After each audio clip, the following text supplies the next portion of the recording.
अस्सलाम वालेकुम, मैं हूँ हुमा खानम। आज मैं आपको उर्दू की 6 और 9th की उर्दू के वाहिद जमा कराऊंगी। वाहिद स्टूडेंट होता है एक, और जमा होते हैं उसके बहुत सारे। तो आइए हम कराते हैं तारीफ। तारीफ एक इंसान की होती है, वो होता है वाहिद। और तारीफें तारीफें होती हैं बहुत सारी। दूसरा लफ्ज है हमारा कल्फी। उसकी जमा हो गए कल्फियाँ। यानी कि कल्फियाँ हम अब आसान उर्दू में कर देंगे कि खुश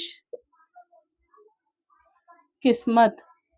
अब हम इसको आसान उर्दू में कर देंगे खुश किस्मत। कल्फी और कल्फियाँ। अब जो स्टूडेंट उस मुश्किल अल्फाजों को समझने में ज़रा थोड़ा वक्त लगता है, तो इसलिए हम उसको आसान उर्दू में भी बताएंगे कि कल्फियाँ का मतलब होता है खुश किस्मत। अब थर्ड हमारा है उम्मीद। एक एक इंसान की एक उम्मीद होती है, और जमा वाहिद के जमा हो जाते हैं तो वो होती है उम्मीदें या उम्मीदों। चौथा आता है हमारा बाजार, और उसके जमा होंगे बाजार या बाजारों या बाजार। तो उसको हम कहेंगे, अब हम एक ही जगह जाएंगे तो हम कहेंगे हम बाजार गए थे। अब हम कई जगह जगह जाएंगे तो हम कहेंगे हम बाजारों में गए थे, और हम वहां से ये लेकर आए, हम ये लेकर आए, तो उसके जमा हो जाएंगे बाजारों। पांचवा आता है हमारा मुहावट। उसकी जमा हो जाएगी मुहावटें। यानी कि हाथी चलाने वाले को कहते हैं हम मुहावटें। इसको हम आसान उर्दू में लिखेंगे, हाथी चलाने वाले हाथी चलाने वाले को कहेंगे हम मुहावतें। तो दोस्तों, ये हमने आसान उर्दू में आपको बताया है, लेकिन इसका जवाब हम अगर ऐसे भी लिखना चाहेंगे कि मुहावट की मुहावतें, तो उसको अगर हम आसान उर्दू में ट्रांसलेट करेंगे तो उसका कहेंगे हम हाथी चलाने वाले। आइए हम अब आगे के वाहिद जमा और देखते हैं, तो थोड़ी और आसान वाली उर्दू को हम आपको समझाने की कोशिश करते हैं। आइए बच्चों, अब हम आगे के वाहिद जमा देखते हैं। तो अब हमारा आगे का लफ्ज है दवा।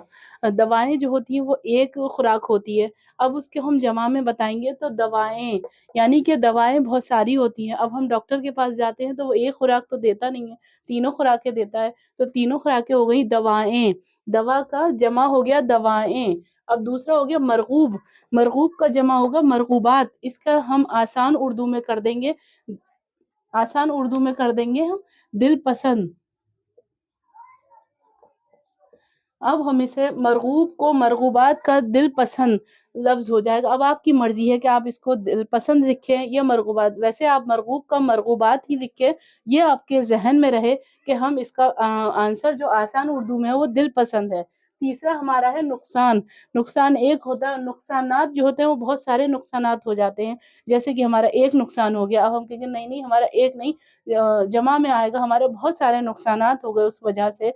तो वो हो गए हमारे जमा में हो जाएगा नुकसानात। और हमारा तीसरा आता है, चौथा आता है ताजिर। ताजिरों, और जमा हो गया उसका ताजिरों। ताजिरों, एक ताजिर होता है और उसके साथ जो होते हैं वो ताजिरों हो जाते हैं, तो वो जमा में आते हैं। अब हमारा पांचवा होगा मुकालमा।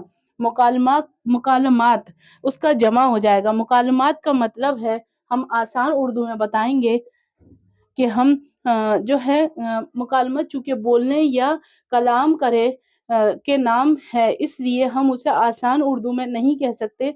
तो हम इसको अपना अंदाज इख्तियार करेंगे कि मुकालमात करेंगे कि हम वक्त बोल चाल के लिए हम इसको मुकालमात ही लिखेंगे।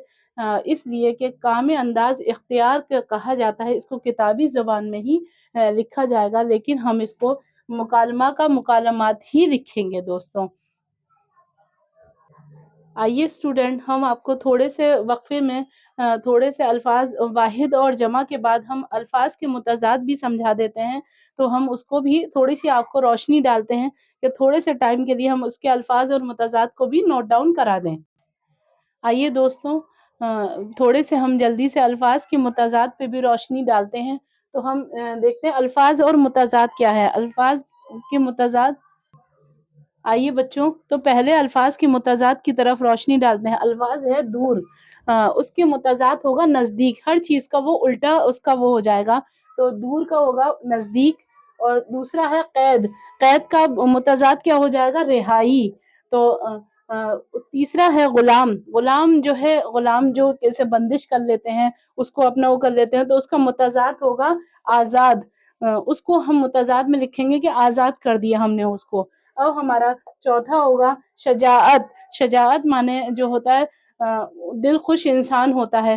دل خوش انسان کو اس کا ہم متضاد لکھ دیں گے بزدلی. بزدلی ہو جاتا ہے دل کو قابو میں کرنے والا، اس کا کوئی جوش خروش نہیں رہتا، تو وہ اس کو ہم متضاد میں تبدیل کر دیں گے کہ بزدلی ہو جائے گا. اب ہمارا آتا ہے پرایا. الفاظ ہو گیا اس کا پرایا. پرایا یعنی کہ ہمارا کوئی نہیں، اس کا ہم متضاد لکھ دیں گے اپنا. وہ ہمارا اپنا ہو گیا. اس کا ہر لفظ کا متضاد میں پرایا، اپنا اور پرایا ہو.